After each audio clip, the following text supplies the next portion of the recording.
This is a verse in praise of the mother of all the Buddhas, the perfection of wisdom, which is beyond expression, conception, and unborn. Tatyatha gate gate para gate para sangha de bodhi swaha. This is the mantra of the perfection of wisdom. And next is the praise or salutation verse from the Abhisamaya Alamkara by Maitreya. Yendu chanchup sembe soche sanje kini yumde la cha lo. And next are the two verses of salutation from Master Nagarjuna's Mula Madhyama Kakarika, in which he pays homage to the Buddha for teaching dependent origination, free from the 8 extremes. And next, His Holiness recited a praise, homage to the Gautama who, moved by his compassion, taught the sacred Dharma to rid of all views. So today, many people have come here from Southeast Asia and countries, especially for this teaching. And with regard to the Buddhist tradition of Buddhism, we have the Pali tradition, and we have people, monks, bhikshus, from many of them from the Pali Theravada countries. And I wish to, for having come here, greet you all. I welcome you and greet you all.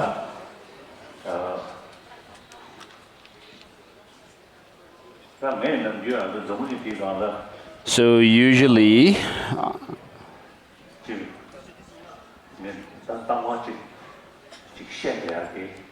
what I usually talk about around the world is, on the one hand, because I am one of the human beings on this earth, if the world is happy, then I also feel happy. If the world is in turmoil, lots of problems, and then I also don't feel happy.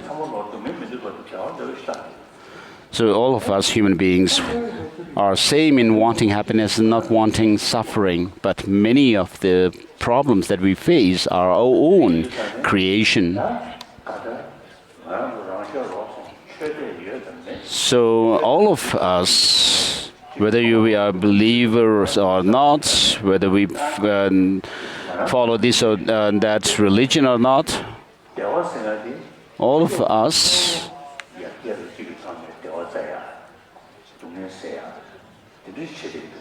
most of the people, what we do is try to find happiness from outside. so by doing such, it's very clear that we cannot overcome our mental suffering and problems. So of course, physical problems and hardships are important to overcome, but mainly we need to focus on the mental experiences of pain and pleasure. If you are unhappy, disturbed within, even if you may be surrounded by the best facilities, you will not have happiness. So on the other hand, if you are calm within, then even if you may be surrounded by problems, you can still stay calmly and relaxed. So I always say this.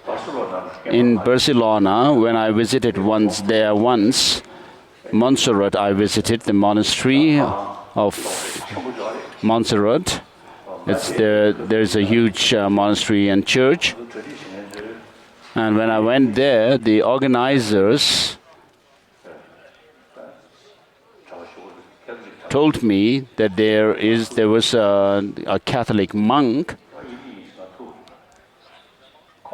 who wished to meet me, and I was told that he had lived behind the mountains, in the mountains behind the monastery, living as a hermit, without much hot meals, but just tea and bread. And so he lived like this for 5 years. And when I met him, I asked him, I told him first that I heard that you lived as a hermit for 5 years. So during that time, what have you been doing? So he responded, that he was meditating on love and compassion. And so when he said that, there was a special sparkle in his eyes, a very extraordinary brightness, which reflected in his eyes that he had a very peaceful mind. So for such a person like him, who actually forsook the pleasure of food and so forth, and then amongst the Tibetans also, during the Cultural Revolution in China, and afterwards I've met many of those who have suffered during the Cultural Revolution, and they've told me that the best time they had was when they were in prison, and they actually did their best even when they were doing forced labor. And so they told me they have not really suffered much mentally. And then there was one monk who also was in Chinese gulag for 18 years and had lots of difficulties, of course. And when I was having a conversation with him, I asked him, what kind of difficulties did you have? And he told me sometimes, on some occasions, he felt some danger, and I took it to mean that he meant that it was a danger to his life. And I asked him what kind of danger. He said, danger of losing compassion towards the perpetrators, the Chinese prison guards and officials. So when you are tortured too much, and there is such a danger, he told me, so he considered losing compassion towards the perpetrators as a danger. So what this kind of shows is that compassion, that such people considered compassion to be very important, and particularly they showed compassion towards their perpetrators. So although physically they were suffering a lot, but mentally they had a relaxed state of mind, peaceful state of mind. And so between the pains of pleasure, pain and pleasure, or between the body and the mind, mental pain and pleasure are more acute. So of course, due to scientific and technological advancements, we have created things, medicines and so forth, facilities which keep us physically fit, whereas it has not reduced our mental suffering. So whether you are believers or not, I always emphasize that that of love and compassion, which is innate in us, is very important. And some scientists even say today that the basic human nature is compassionate. So when I had such a meeting with, in that meeting when the scientist said that,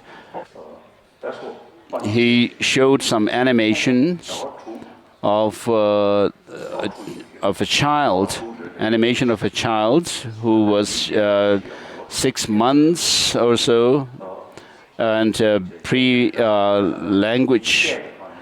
or pre-verbal child. So the scientists were actually experimenting on the basic nature of the child. And so when this animation was shown to this human infant, in which two children, there were two children, and one was pushing a ball uphill, and another one comes in to help this first child when he had difficulty to push the ball uphill, over the hill. And when that was shown to the infant child, the child was actually expressing joy. Whereas in another cartoon or the animation, a child was pushing, when the child was pushing the ball uphill, another child comes and actually obstructs it, pushes it down. And when that was shown to the infant child, the human infant child, the child was expressed unhappiness. And so this is what naturally the children actually express. When someone helping another one was shown to him, the child was happy, and whereas when the other one was shown, where the one child was obstructing the first child, it was not liked by this infant. And then some medical scientists also say that when you have constantly angry and anxious, it actually depletes your immune system.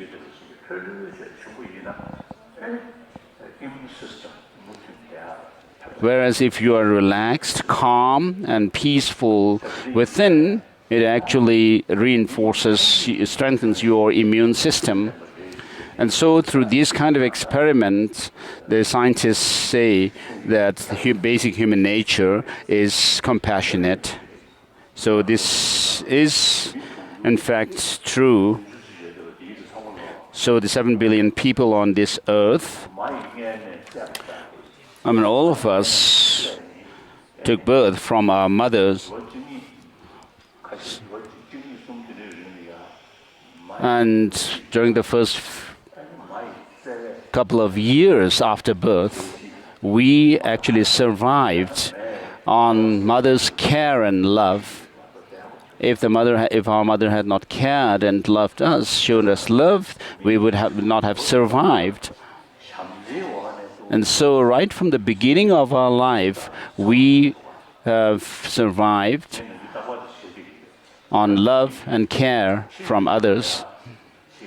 And so I usually say that when we were young and received, if we have received maximum love and affection, care from our parents, as we grow up in our life, we would be more secure and more peaceful. And Whereas if we had suffered abuse from our mother or parents in our childhood, so we may grow to be very successful, famous and so forth, but still there is some sense of insecurity when meeting with other people, anxiety too. So mother's love is very important right in the beginning of our life. And on the basis of that care and love from our mother, it actually sustains us throughout our life.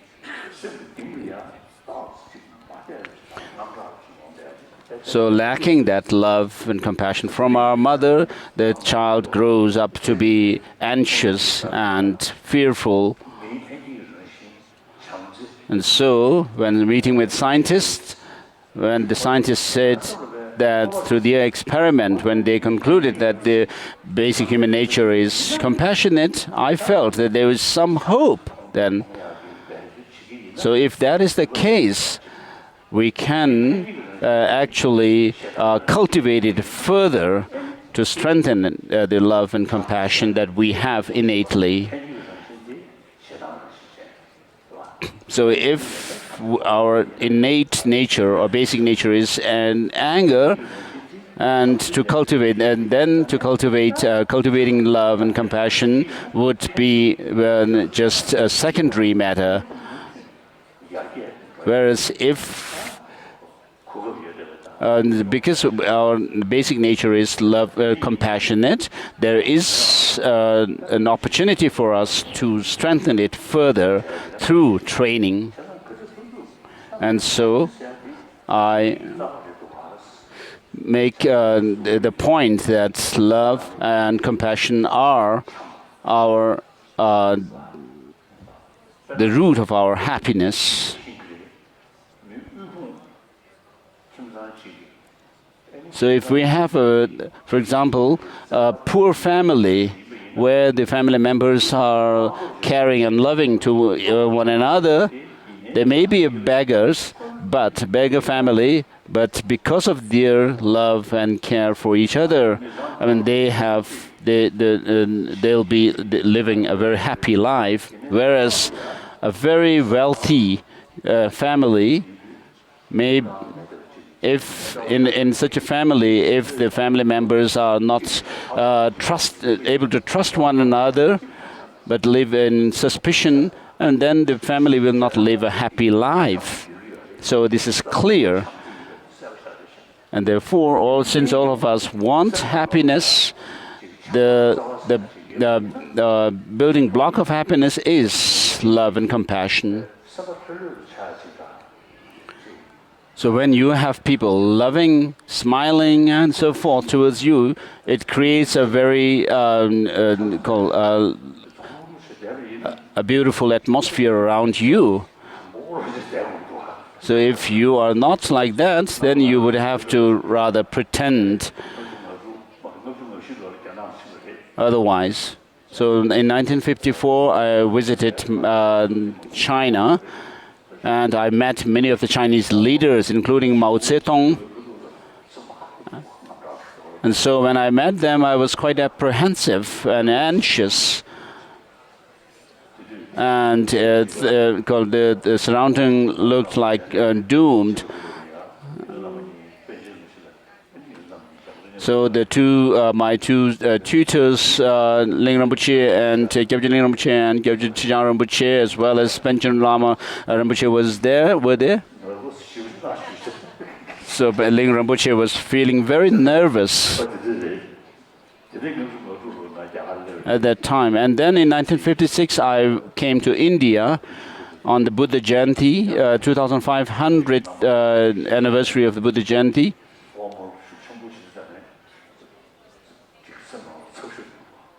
So when I had to meet with a big audience, and I was feeling rather nervous, whereas I had to be very formal. And since 1959, after coming into exile, I didn't have to care about being formal to anybody, and then I felt very relieved. So wherever I go, I always see that I'm meeting other human beings, whichever country or religious tradition others may be following. We are all human beings. We have one nose, two eyes, and so forth. So if I meet a human being with three eyes, I would have to think, perhaps, but physically, mentally, and emotionally, we are all same in terms of feeling happy or sad, and also physically. And so when you actually have this attitude of looking at others as being same like yourself, a human being, then you will not be considering others as enemies and so forth. So if you are rather open to others, you'll be able to make friends with others. So this is my own experience. And so from my own experience, to everyone, I tell them to be a compassionate and loving and kind person. Whether you believe in a religion or not, doesn't really matter. And religion is an individual matter. It's up to the individuals. And whatever suits you, you should follow. Or if you follow religion, it should be the ones which suits you. So as social animals, human beings live in society. We are dependent on the community that we live in, and therefore, to gather together, to attract or embrace others, we need, this is done by love and compassion. Whereas anger and hatred actually pushes people away from you. And so all social animals, to live together, we need an emotion which is love. Whether it's the wild animals living in the forest or they live together on the basis of love. And so we as social animals, this is very important. Love and compassion are very important. So this is what I tell people all the time. I also practice them. And so those who have come here, you're also same human beings. And we are all same in not wanting suffering, but wanting happiness. Maybe there are differences in the size of our brain because of our head. Some have big heads, some have small. But so the prefrontal cortex seems to be related with our sensory perceptions, whereas the deep in the brain there is this organ called amygdala, which seems to be related with our emotions. And so psychologically also, we have the same experience.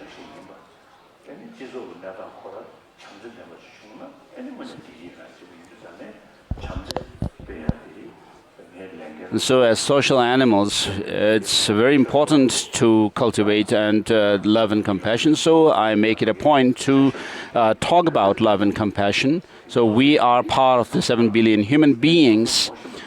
And therefore, I wish to tell you that you individually, you should practice love and compassion to have peace of mind. So if you have peace of mind, you will if you have love, you'll have peace of mind, and that in turn brings people close to you, and you have trust from others and friends. So friendship with others is very important. For that you need trust, and trust comes through your love. and compassion. So I wanted to tell you this. So as a Buddhist practitioner who says that I praise, I call upon all sentient beings as my guests. And I also always, every day, practice the four immeasurables, the four Brahma Viharas, as they call it also. And we do pray that sentient beings may not have suffering. And therefore, if this is what we pray for, and we need to think that the only beings to whom we can directly or indirectly help are the 7 billion people on this earth. Practically, we can do that. They're living beings in other galaxies and so forth. We could only say prayers for their happiness and alleviation of their suffering. So if you really pray sincerely, and practically what we should do is try to help the 7 billion people on this earth. Other animals like fish, insects and so forth, of course, they become our objects of our prayers. So this is what I wish to tell my Dharma brothers and sisters, all my brothers and sisters here, to practice love and compassion. And then secondly, as a practitioner of Buddhism, I try to promote religious harmony. And today in the world, if we look around, in the name of religion, there are so much killing and fighting amongst people. So I always say that religion, the religious traditions in the world have to do with human beings. They are human religions.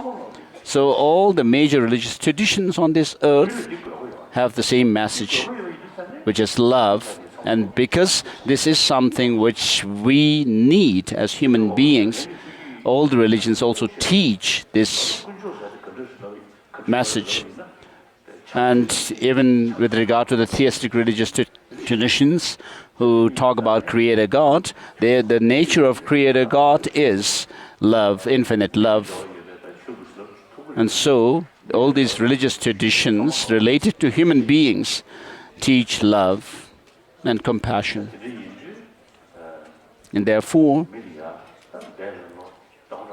for the over 3,000 years in India, for example, all the different religious traditions have emerged, and all of them teach love, compassion, contentment, tolerance, and self-discipline. Of course, philosophically, these religious traditions may have different ideas. So because of difference in mental dispositions among human beings, we need these different philosophical concepts, and even amongst the followers of the Buddha himself, the same teacher, due to the mental dispositions, difference in the mental dispositions of his followers, the Buddha taught these philosophical views of the Vaibhashikas, Sutrantikas, Chittamatrans and Madhyamakas, each of which have their own subdivisions. So similarly, in all the religious traditions, though we have different philosophical views, these religious traditions have different philosophical views, but the purpose of all these is to enhance and to develop or promote love and compassion. In the case of Islam, for example, they talk about Allah, and Allah is the creator of the whole universe or cosmos, and the nature of Allah is that of infinite love, and therefore we are all seen as creation of such an infinite love. We are all children of such an infinite love. So if you sincerely practice such a religion which emphasizes love, how can we actually kill one another? Because the Creator God is Himself infinite love, we must make it a point to practice love and compassion. How can we actually go about killing one another? So, my friends in Christianity, Judaism, Islam, and so forth, there are many of them who are because they are very sincere about their own religious tradition. They are different, kind and compassionate people.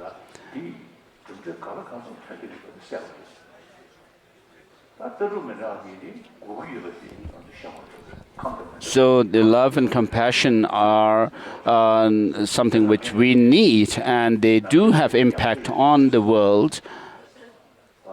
And of course, the different philosophical views are necessary because of the different mental dispositions of human beings. As I said earlier, religion is an individual matter. It's up to the individuals whether they want to follow a religion or not. But if you really follow a religion, you should be sincere about it. To practice love and compassion, which is the essential message. Whereas on the basis of this difference in the religious traditions, if we create division amongst ourselves, it's like this nectar of religion is turned into poison. So all the religious traditions benefit human beings. So religious harmony is very essential. I personally sincerely respect Christianity, Islam, because they help many people. And to be able to do this, I usually to show that it's possible to practice religious harmony, I usually use India as the example. Because in India, we have homegrown religions, like those of the Sankhya school, and from which the different strands of Hinduism and so forth developed. And then there are also Jainism and Buddhism, and then also later Sikhism developed in this very country. Whereas there are other religions which emigrated to this land, such as Christianity, Judaism, and Islam, and also the ancient Persian religion, Zoroastrianism.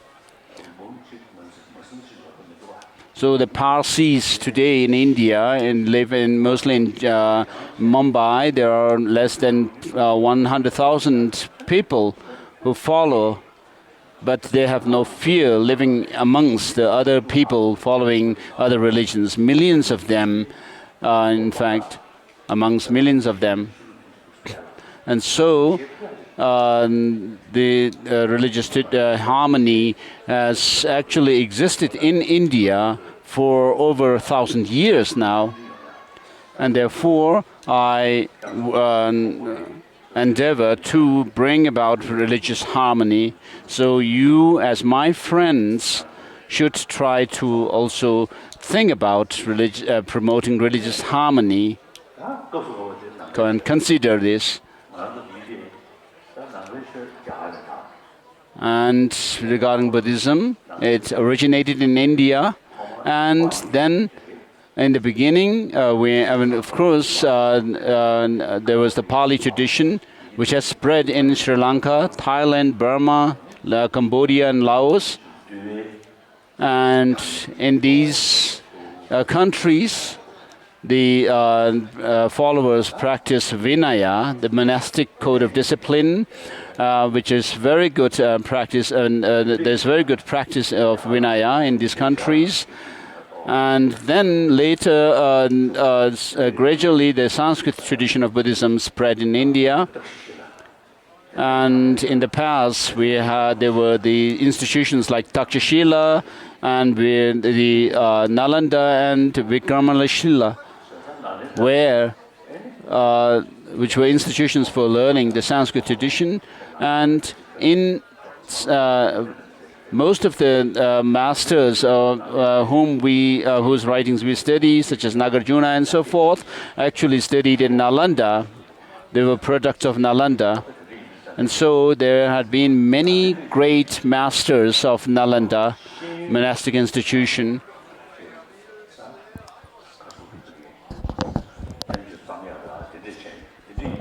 And so there was a very good education system in Nalanda through which many scholars emerged, and Sanskrit was the medium of their education. And so there were many scholars, masters who were products of Nalanda. And so this Nalanda tradition first spread from India to China. Tangsan or Xuanzang came to India, and when he came to India, there was Nagabodhi. It is said that somebody told me that at that time Tangsan had said that Nagabodhi was still alive. So this is what I heard from somebody. And so the Chinese are also followers of the Master Nagarjuna's tradition, the Sanskrit tradition. So it spread from India to China first, and then in the 8th century, the Tibetan king Chisung Detsen invited the Indian master Chandrakshita to Tibet, and he brought the Nalanda tradition to Tibet. He was himself a scholar of logic, and he has written the book on logic and epistemology, and also being a scholar of Madhyamaka, the philosophical school, he also wrote texts on Madhyamaka philosophy. And so in Nalanda, the study of logic was considered very important. But in China, it seems people have not taken much interest in logic. So in other words, the countries are followers of the Nalanda tradition. So from China, of course, the Nalanda tradition spread to Korea, Vietnam, and Japan. And so all of us who recite the Heart Sutra are the followers of Nalanda tradition. And then Mongolia also. And then there's a few republics within the Russian Federation also are the followers of the Nalanda tradition.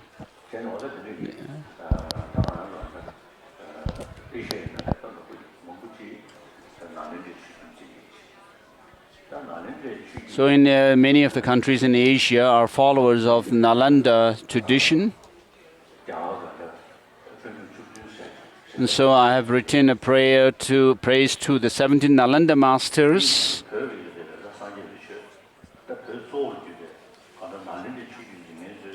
So all the followers of the Nalanda tradition, including in the main Tibetans or Tibet, for us, these 17 Nalanda masters are very important. So I've written this praise to the Nalanda masters.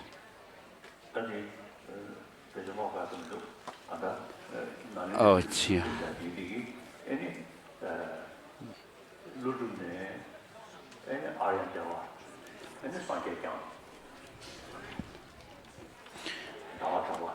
So the Nalanda tradition within the Nalanda tradition, the Madhyamaka system of thought was passed down through Master Nagarjuna to Aryadeva and Chandrakirti and so forth.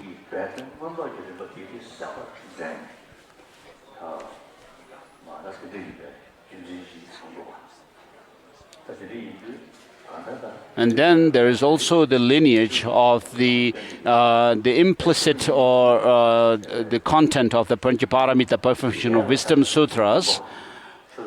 So with regard to these Perfection of Wisdom Sutras, we have the 100,000 lines or verses of Panchaparamita, which is the most extensive Panchaparamita scripture that we have in Tibetan, and then the middling or the intermediate length, the middle length Panchaparamita is the 25,000 verses, and then we have also the 8,000 verses of Panchaparamita, and the short one is the Heart Sutra that we usually recite.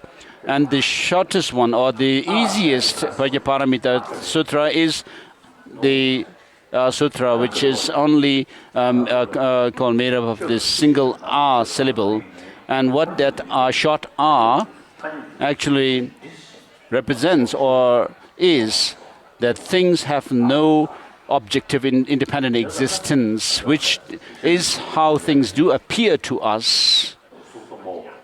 And in the Heart Sutra, there is form is empty, emptiness is form, emptiness is no other than form, and form too is no other than emptiness. And then it goes on to say there's no eye, no form, no sound, and so forth, and no eye, no ear, no nose, and so forth. So this, the negative term no does not actually mean that the eye, nose, ear, and so forth do not exist, because the Buddha actually gave teachings. So if he was actually saying that the eye, ear, and so forth do not exist, while they do exist, then it would be going against our empirical experience. Now, what does it mean when the Buddha said no eye, no ear, no form, and so forth is,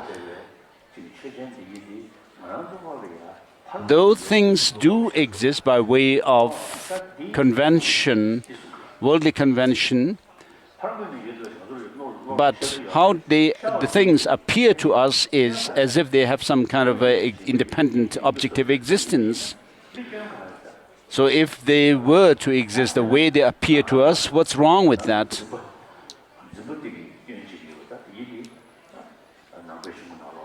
Then we have, of course, this clinging on to objective existence and things. And that causes us problems, and therefore we need to consider that the point that things do not exist the way they appear to us. So I want to say this: right after his enlightenment, the Buddha said, "This peaceful and profound, peaceful."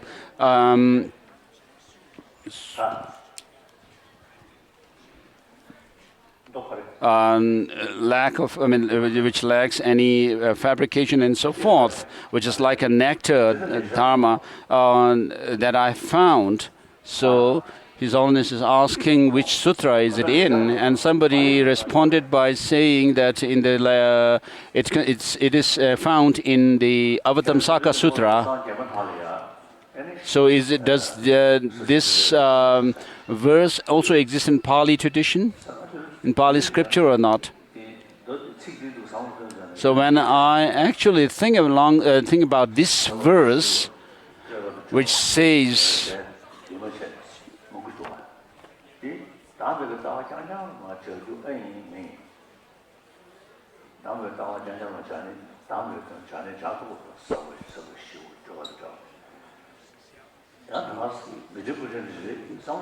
can we only actually see that this refers to the emptiness alone?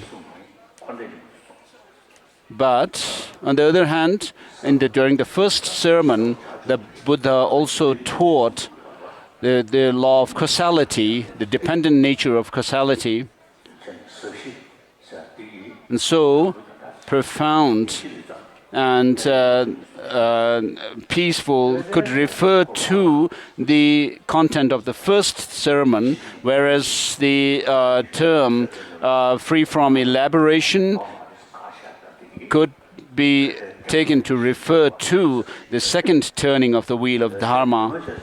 And then the clear light and uncompounded could refer to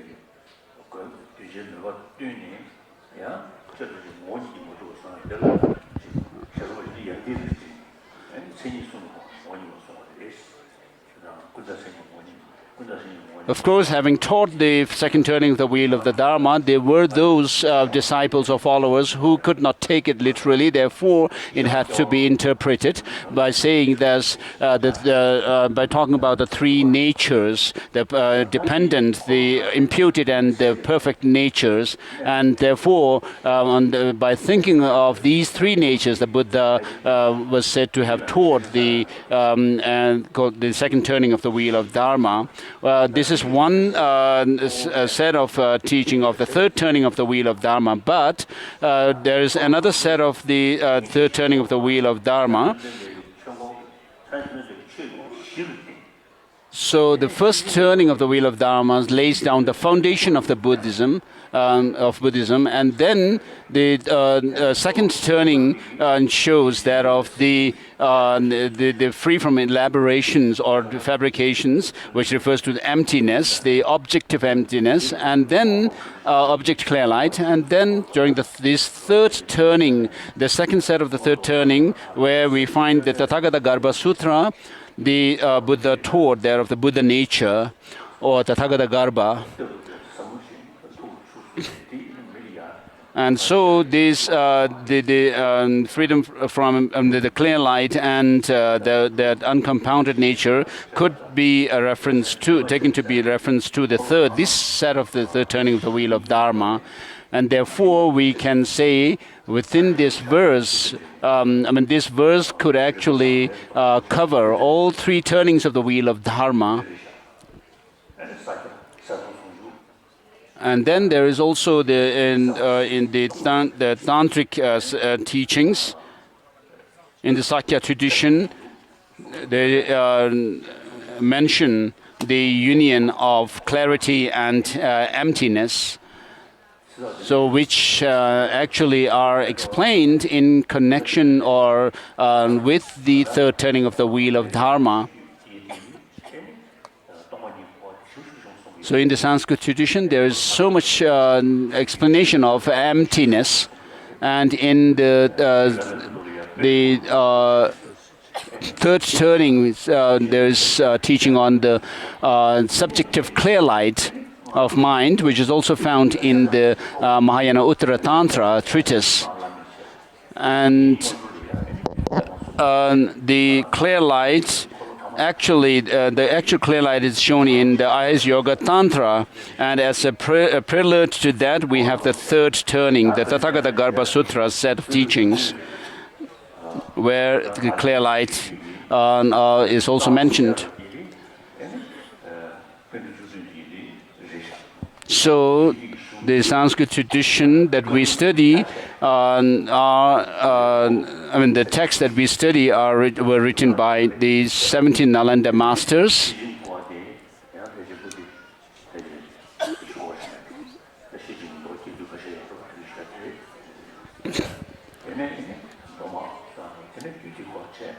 So we have the sets of the collections of the teaching of the Buddha in the Tripitaka, the Vinaya, the Sutras, and the and so forth. And so there are a certain number of volumes, like 13 or so Vinaya texts, and then there are 16 volumes of the Panchaparamita discourse.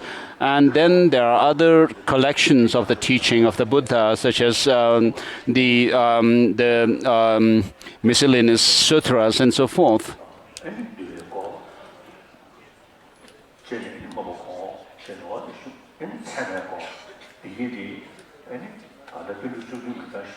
So the writings of the 17 Nalanda masters are very important for us. Where we, in their writings, we also find texts on Vinaya, logic and epistemology, Abhidharma, and so forth. So the teaching that we are going to go through is Buddhapalita, who was one of the main disciples of Master Nagarjuna, and also Master Nagarjuna is one of the main disciples is Aryadeva. So Master Nagarjuna's Mula Madhyamaka Karika, the fundamental wisdom verses of the middle way. So I usually consider it to be good if we could actually have the tradition of studying and giving teachings on the writings of these 17 Nalanda masters. And so, with this in mind, I have received the transmission, reading transmission of Buddhapalita and Chandrakirti's Prasanapada, the lucid words from the former Gaden Rinpoche, Kyabji Yongzin, Kyabji Gaden Rizong Rinpoche. So I have started giving teaching on Buddhapalita last year. So we have covered first 6 chapters last year. And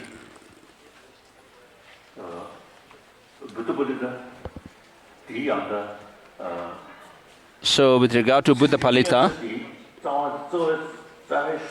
the Buddhapalita is a commentary, and its root text, the basic text it comments on, is Mula Madhyamaka Karika, the fundamental wisdom verses of the middle way.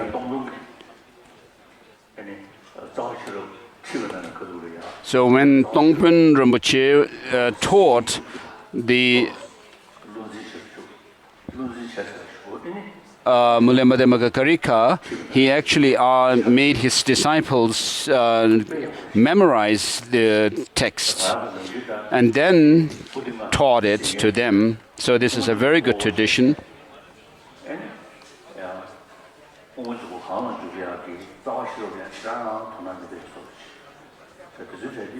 So of course there is, in our monastic institutions, the monks do study Madhyamaka Avatara written by Chandrakirti, but it seems there is less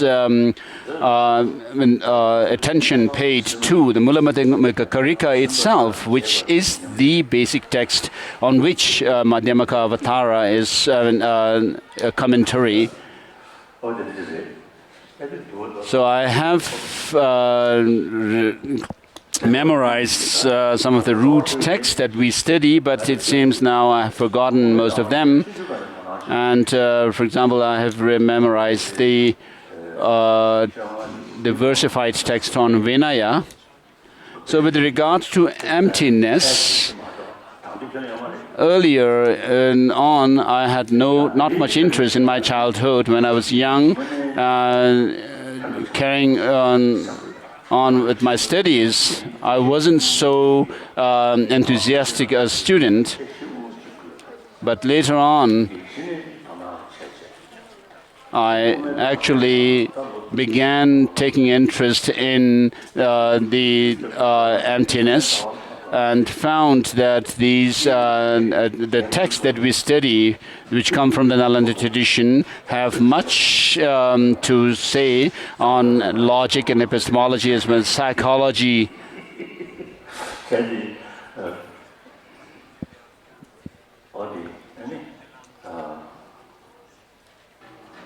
So with regard to the Madhyamaka view of emptiness, who actually inspired me the most to take interest in it was Ngudup Chogni, one of my debate assistants in Tibet, a Mongolian who actually studied in Sera Je monastery. And although I did study the Madhyamaka's texts in Tibet, but after coming into exile, I actually went over these texts. And with regard to the Mula Madhyamaka Karika, these two chapters, chapter 18 and chapter 24, are very important chapters from this text. Do you have the translation of the Mula Madhyamaka Karika in Korean? In any case, the Mula Madhyamaka Karika is a very important text. So first, you should study the 26th chapter, which talks about the 12 links of dependent origination and its forward and reversal processes. And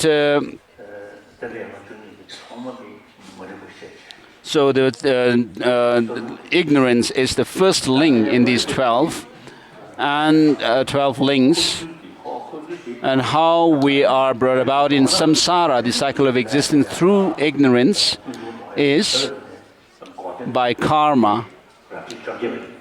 And to reverse that, there is the 18th chapter,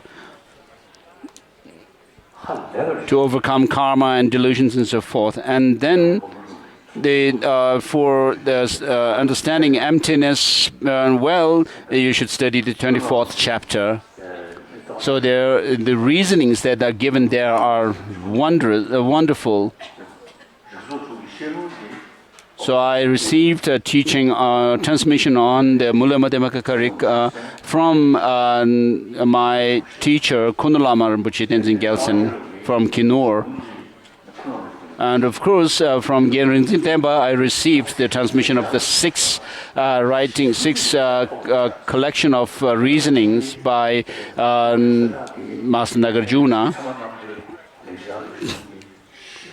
And Kunalama Rinpoche told me that this Master Nagarjuna's Mula Madhyamaka Karika and Parmanavartika Karika by Dharmakirti are called wonderful writings in Sanskrit. So I urge people to study that of the Parmanavartika Karika by Dharmakirti. So entering the Madhyamaka or middle way is the text written by Chandrakirti Madhyamaka Avatara, and what it enters into is this Madhyamaka Karika.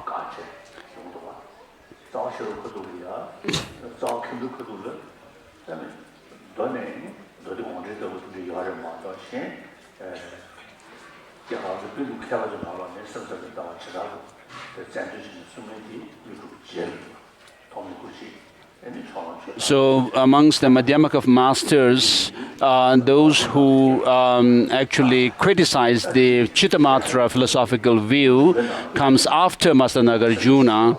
And so we find criticism of, one of the critics was Master Chandrakirti in his Madhyamaka Avatara, who wrote the Madhyamaka Avatara and its auto-commentary as a supplement to the Madhyamaka, Mula Madhyamaka Karika. Liberation is when you extinguish karma and afflictions, and karma and afflictions arise through conceptual construction, and these in turn arise through our mental fabrication, and that is ended by emptiness.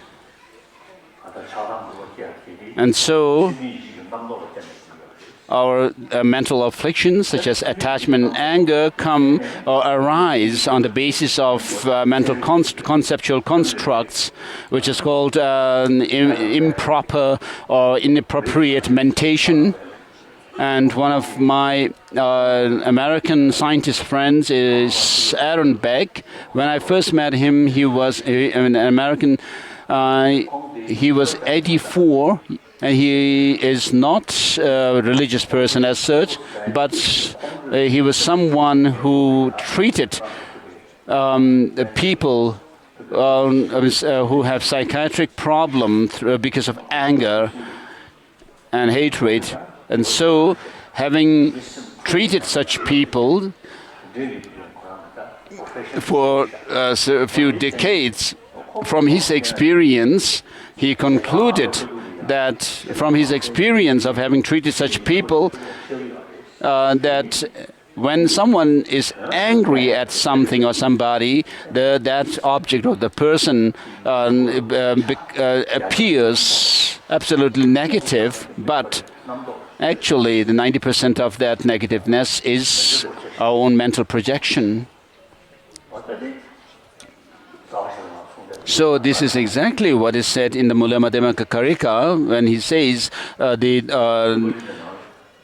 karma and afflictions are arise from that of the inappropriate mentation.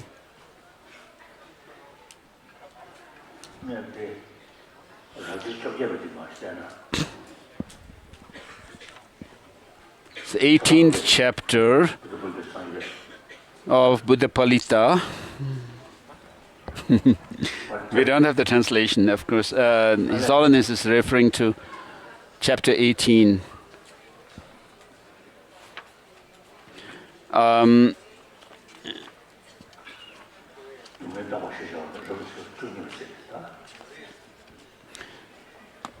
So the 17th chapter is an examination of karma and its effects, or the karma and result, action and its result.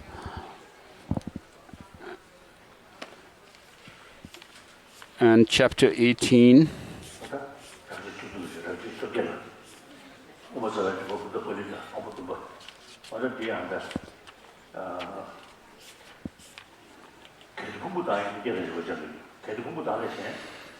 Is the examination of self and phenomena.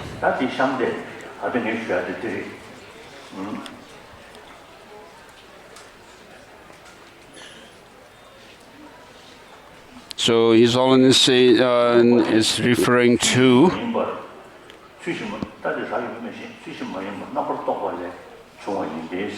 so it says in the commentary, the mental afflictions arise through these inappropriate mental mentation.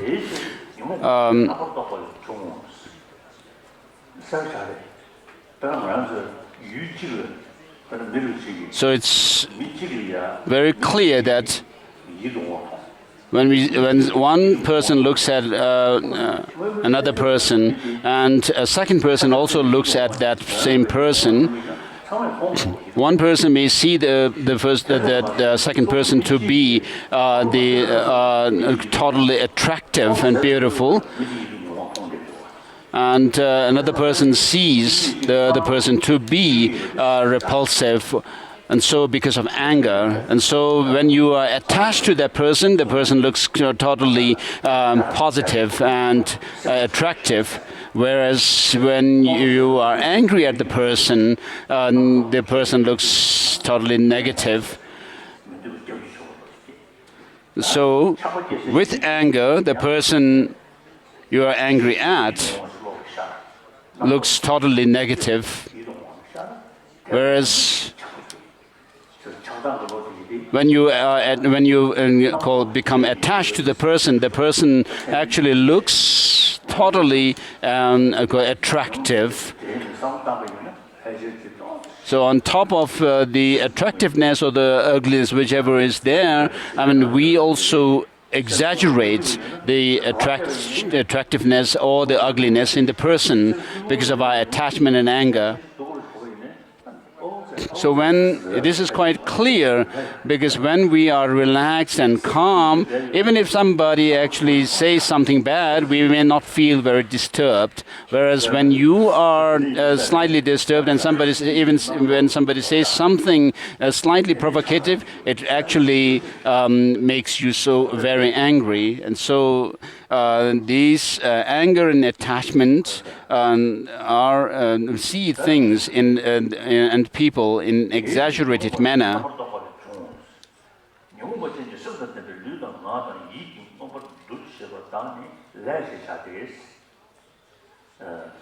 So karma is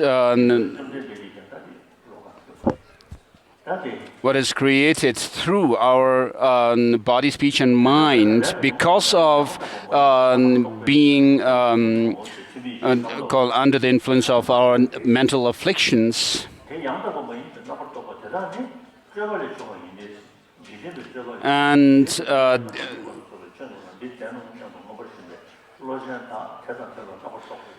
seeing things totally right or wrong or positive and negative arise because of our inappropriate mentation. And those inappropriate mentations also arise through our fabrication, and that is done away with or seized by emptiness.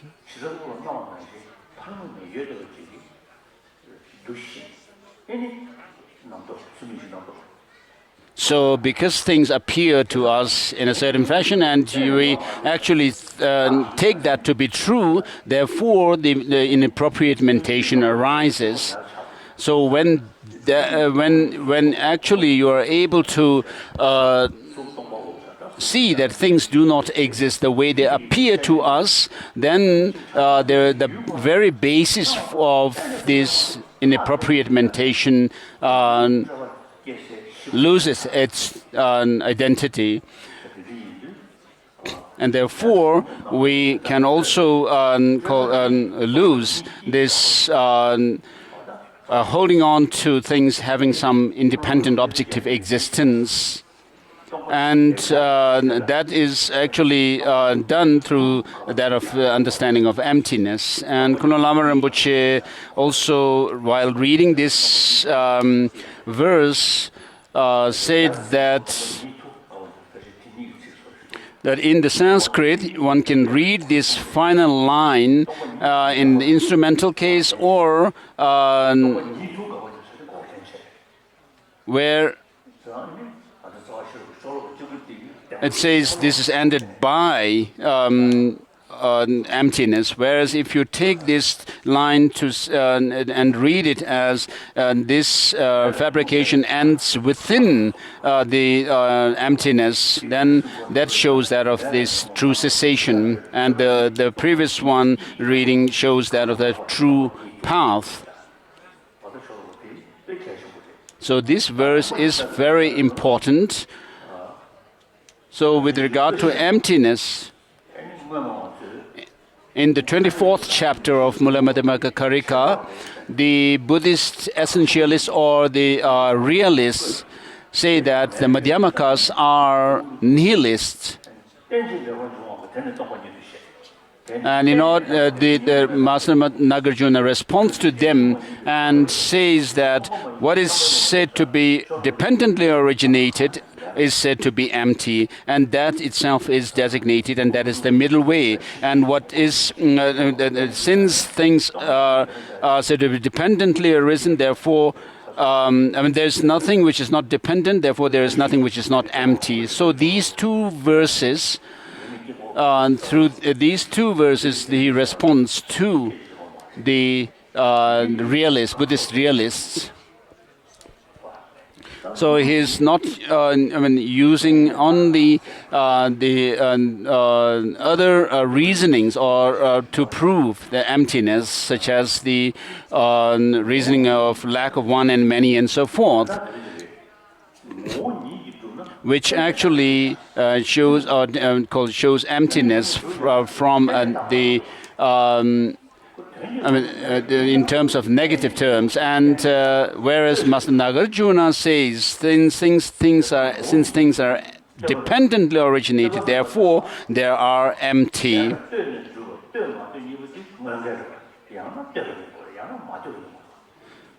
So dependent and independent nature things are diametrically opposites. So things could either be one or the other, and therefore even the quantum physicists, when they say that things have no objective existence, if you go down to even these atoms, the subatomic particles, you see the subatomic particles always moving. And when you say something is moving, there should be a part that is antecedent, and that there should be a part which is going behind or in the rear side. So without that, you cannot talk about the particles being made up of their constituent parts.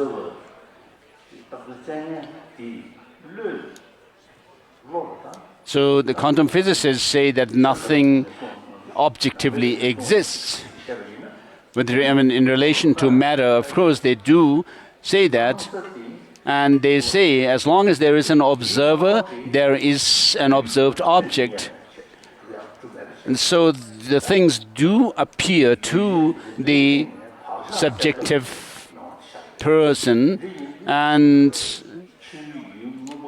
the Chittamatras say that there is nothing externally existing, and they say things exist by way of as a reflection of the imprints of them left on our mind stream, and therefore on the basis of this understanding that they say that the object or the object and the perception of it are lack duality.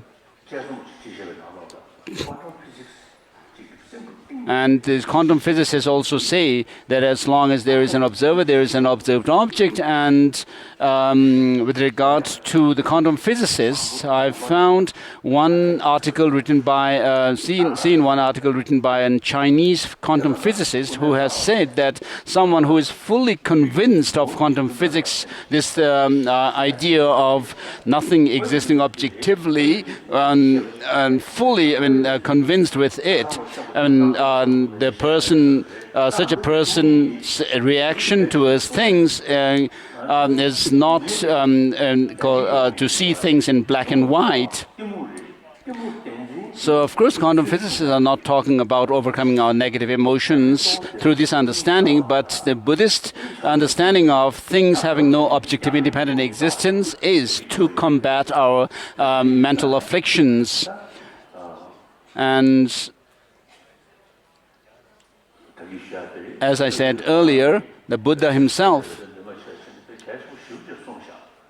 considered it very important to, when he mentioned that this nectar-like Dharma I have found, which is profound, peaceful, clear light and unfabricated and so forth, which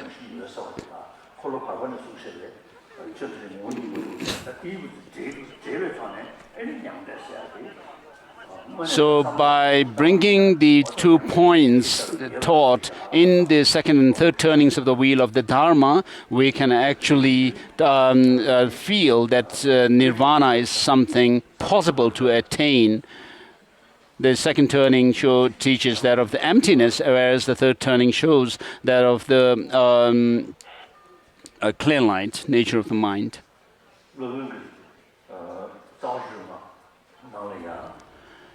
In the Mula Madhyamaka Karika, Master Nagarjuna says, and he actually uses negative terms mainly. So when you feel convinced that things have no objective independent existence, but since things do affect us, because of our pain and pleasure.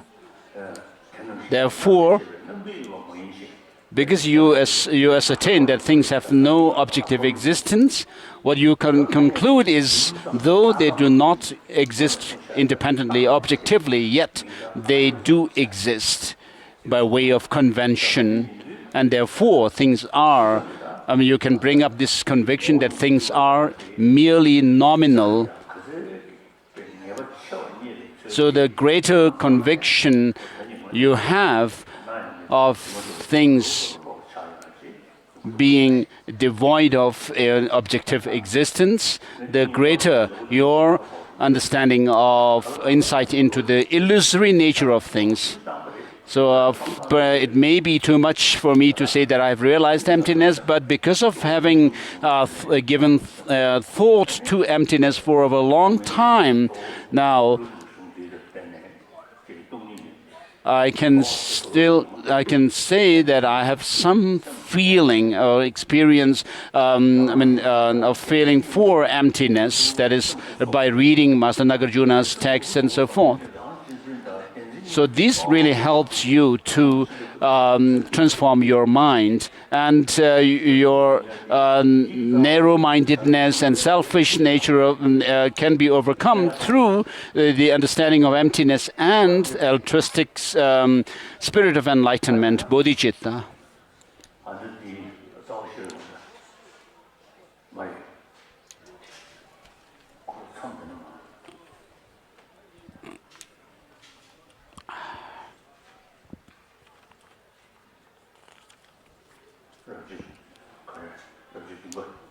So we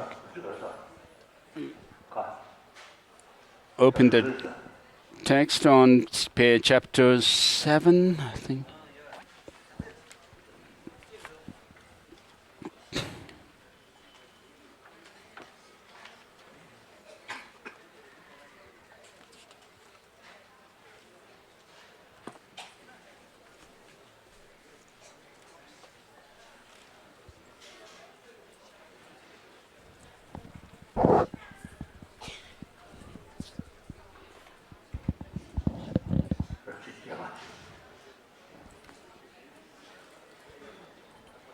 Chapter 7 or 8?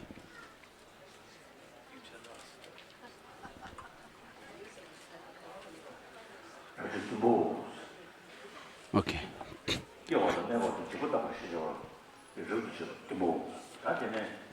So we go on to chapter 8.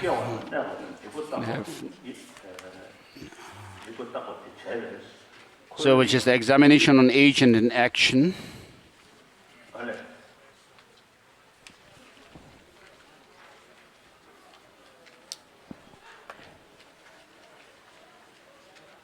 Oh, I think young Rinpoche got up and told His Holiness something else. Go back to chapter 7, perhaps.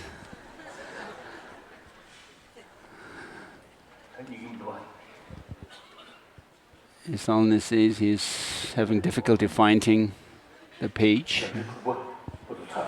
So we have completed chapter 6.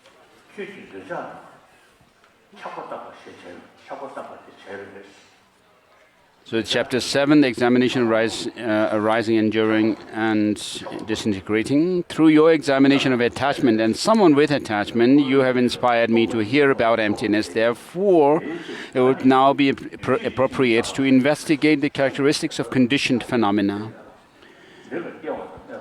We shall do that now. Here, the general characteristics of conditioned phenomena are thought to be arising, enduring, and disintegrating. But since it is illogical to teach the characteristics of non-existent things, conditioned phenomena must exist because of their characteristics. Because their characteristics exist. Yet, since the characteristics of conditioned phenomena are not tenable, how could conditioned phenomena exist? So when you do examination of what is characteristic or defining characteristic or definition and defining them, it would seem that they should, the defining characteristics should exist there first, and then the definientum. But if the definientum were not there, you cannot talk about a defining characteristic or definition. So it's very difficult to hold this kind of position, because without an action there is no actor, and without the actor there is no action, and without the action and the actor there is no acted upon object. So you can't have these three, the agent, the action, and an object, unrelated. So of course there are the three times: past, present, and future. We can talk about past Buddhas, present Buddhas, and the future Buddhas. Whereas when you talk about the present, it comes down to a moment. And the Vaibhashikas talk about arising, enduring, and disintegrating or decaying of things. Whereas when we actually come down to the moment, a moment of existence, you cannot actually find the moment, because you may talk about a year, month, made of months, and then days and weeks and days and hours, minutes and seconds. I mean, finally, you will not be able to pinpoint anything as being the present, though we can still say that something has arisen and not yet ceased. So the three times also are difficult to hold. And then, with regard to consciousness, we have to posit consciousness on the basis of continuity. So because of that, we talk about mind stream. Whereas if you divide the mind into different moments, we find it difficult to posit or assert the three times as well.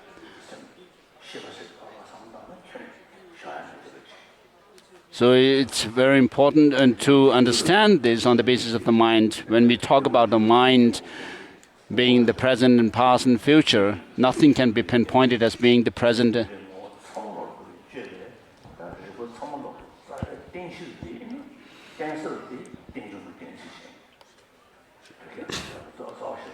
So the different reasonings that are used to prove emptiness, such as the diamond splinter, reason of diamond splinter and so forth, are all finally based on the understanding of dependent origination.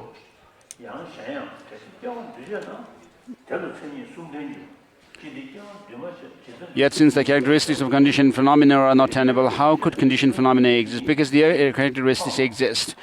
In what way? Previously the Master said characteristics do not apply to those without characteristics, nor to those with characteristics. Thus they have already been refuted. Moreover, if arising is a conditioned phenomena, it would possess three characteristics. But if arising is unconditioned, how could it be characteristic of a conditioned phenomena? The fourth line of the conclusion should not be applied to the first line.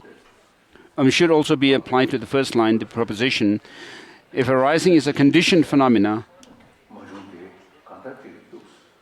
So when I was receiving teaching on the Master, this Mulamadamuka Karika by Nagarjuna from Gen Nyima,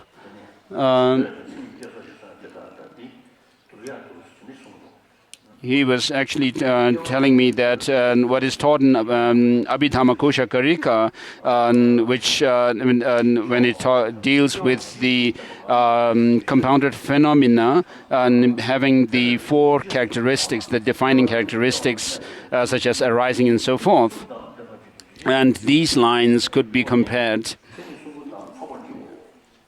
If arising is a conditioned phenomena, how could it be the characteristic of a conditioned phenomena and so forth?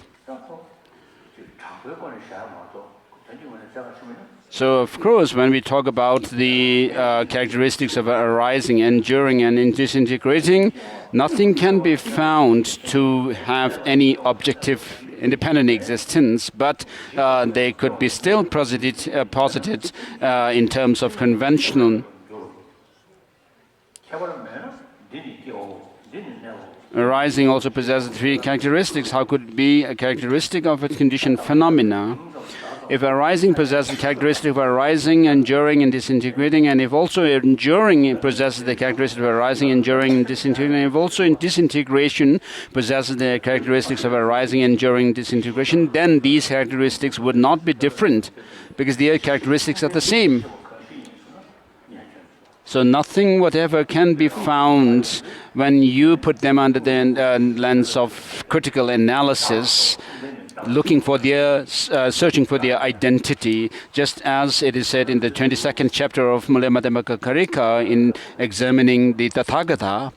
It says the Tathagata is neither one nor separate from the aggregates, neither the Tathagata is in the aggregates nor the aggregates are in the Tathagata. What else is the Tathagata? And so,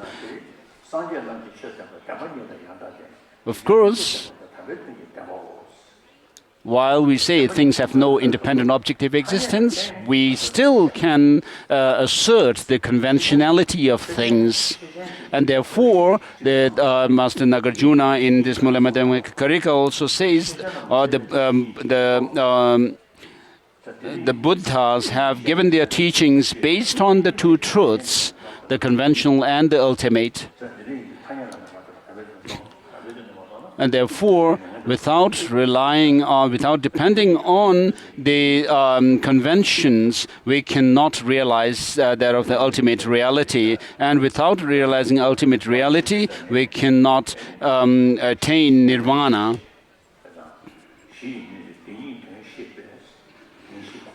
And therefore, in my prayer to the 17 Nalanda Masters, I have written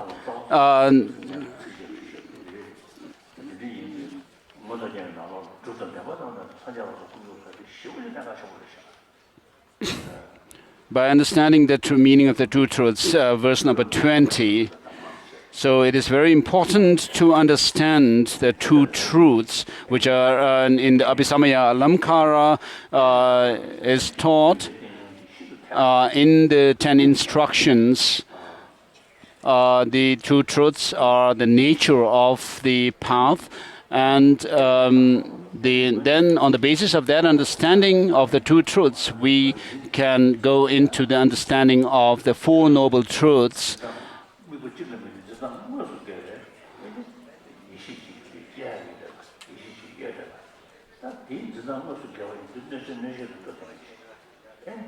So we can see that we can develop a wisdom which goes directly counter to our ignorance, which holds on to things having some objective existence, whereas this wisdom sees the lack of that independent existence in things, and therefore it can, though both look at the same object, their perception are completely opposite, and therefore these the ignorance and so forth can be overcome.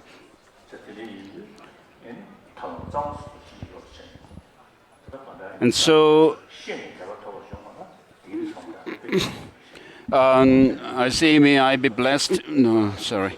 By understanding the meaning of the truth, the way things exist, we ascertain through the four truths how we enter and exit cyclic existence, and engendered by valid cognition, our faith in the three refuges will be firm. So on the basis of these understanding of the two truths, we can generate or cultivate or develop the understanding of the Four Noble Truths, on the basis of which we can see that the ignorance and so forth can be overcome, and therefore this valid cognition engendered by this valid cognition, our faith in the three jewels will be firm. May I be blessed to establish the root of the path to liberation.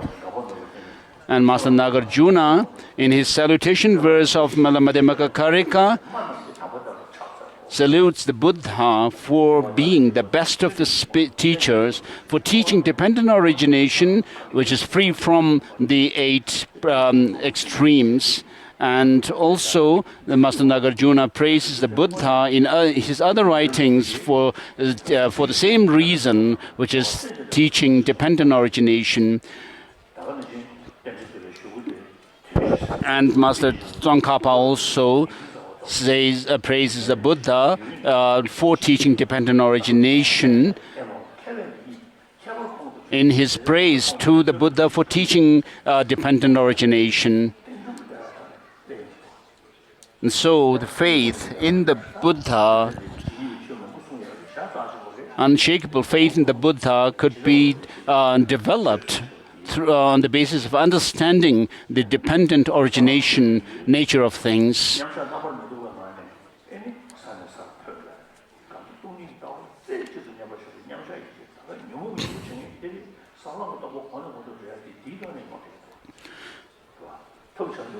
So understanding of dependent origination also helps to overcome our afflictions, and also to tread along the path to liberation. And therefore, one should develop this understanding through study, reflection, and meditation, and then should be able to journey along the path by developing that of the called total absorption in emptiness.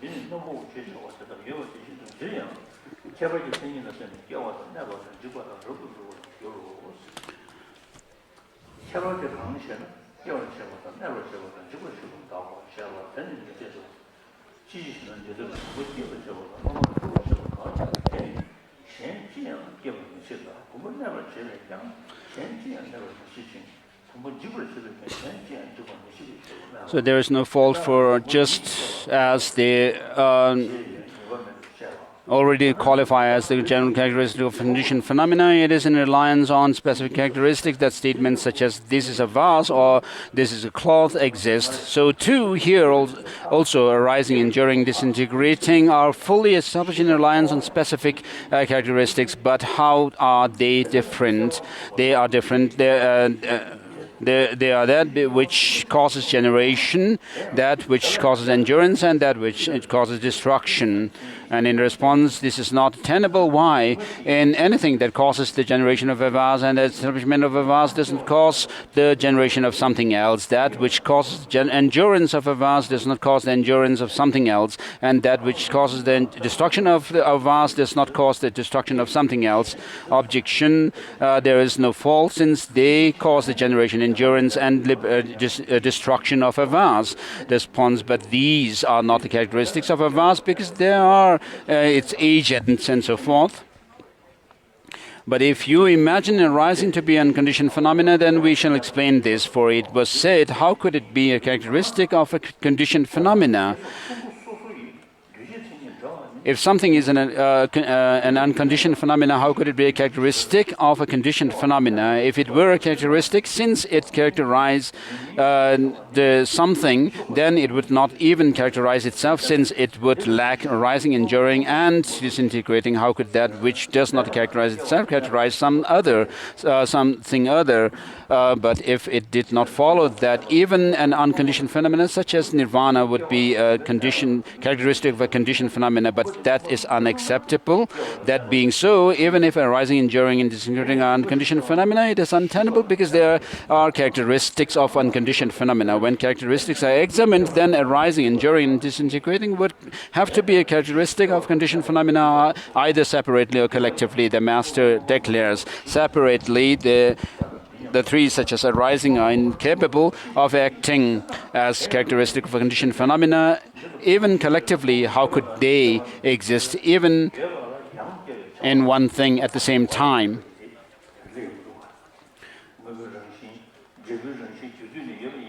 So if the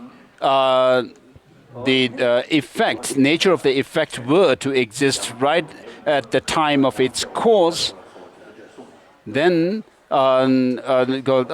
there is no need for the thing to arise again, to take birth again. So this is with regards to, I mean, this shows that of the objection of arisal from self. Also arising, enduring, disintegrating are incapable of separately acting as characteristics of conditioned phenomena. The term incapable ultimately means inadequate or inability and insufficient or not able, but what way? First, arising, enduring, disintegrating are not tenable, for things lack that capability and are non-existent. Thus, arising, enduring, disintegrating are dependent on things.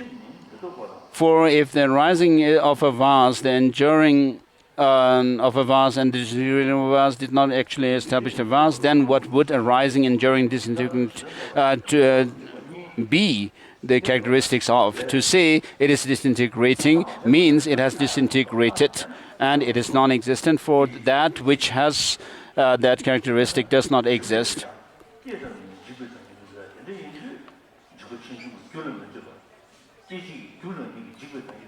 So the moment something comes into being, it is subject to disintegration.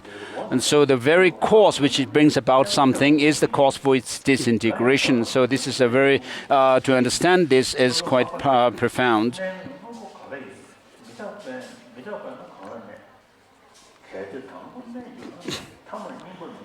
Objection, your endurance exists. Response, but endurance is also untenable. Why? Because enduring is connected in disintegration, with disintegration. In fact, if conditioned phenomena are perpetually connected with impermanence, how could they endure? Because enduring and disintegrating are contradictory. It is said below, it is not attainable that a thing now ceasing endures. It is untenable for that which is not now ceasing to be a thing. Also, Master Aryadeva stated, how can things exist that do not endure? How can that they endure since they are impermanent? If at first they were to endure, in the end they would not age. If perpetual entities are impermanent, perpetual entities would not endure. Or else that which was permanent before would become impermanent later. If things are impermanent and endure simultaneously, either being impermanent is wrong or enduring is false. And that being also enduring does not exist. And if it does not exist, how could it be a characteristic of conditioned phenomena?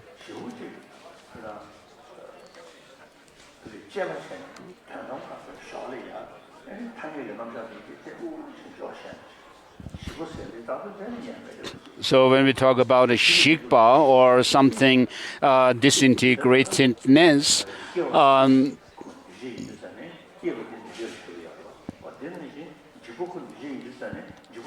since disintegrating of a thing is impermanent, therefore that disintegratedness also is impermanent, which is a thing that is brought about by its cause.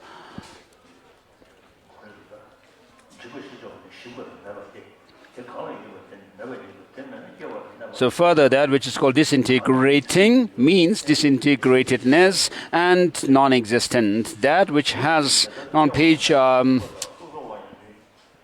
no page number, what's that? 4. So that which has that characteristic does not exist. If it does not exist, it has already been taught that arising, enduring, disintegration would be the characteristic of what? Thus, it is also not tenable that disintegration is a characteristic of a conditioned phenomena. And then also the next paragraph. Collectively, there are characteristics and response. Even collectively, how could they exist in one thing at the same time? So Buddhapalita is quite essential text.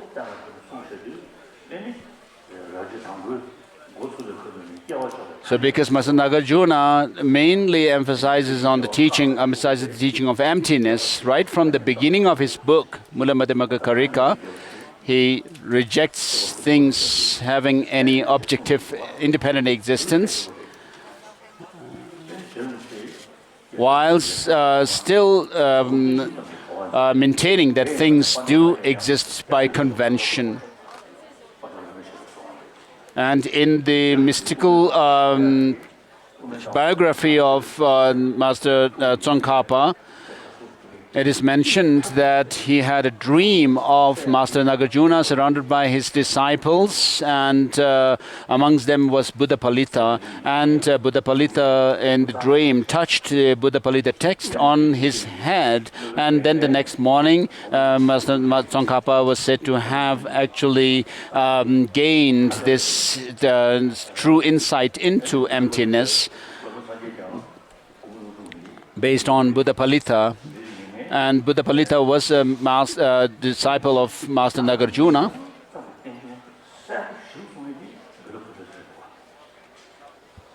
So Buddhapalita makes it very clear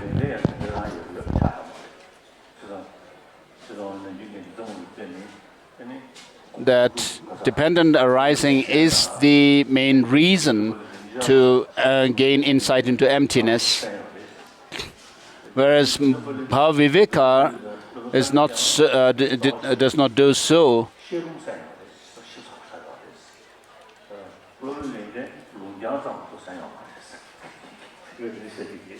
So I usually say that because Buddhapalita has actually received the commentary on Mula Madhyamaka Karika from Nagarjuna, he is very precise in his explanation, whereas Bhaviveka, because he only received a reading transmission from Nagarjuna, he is not so precise as Master Buddhapalita.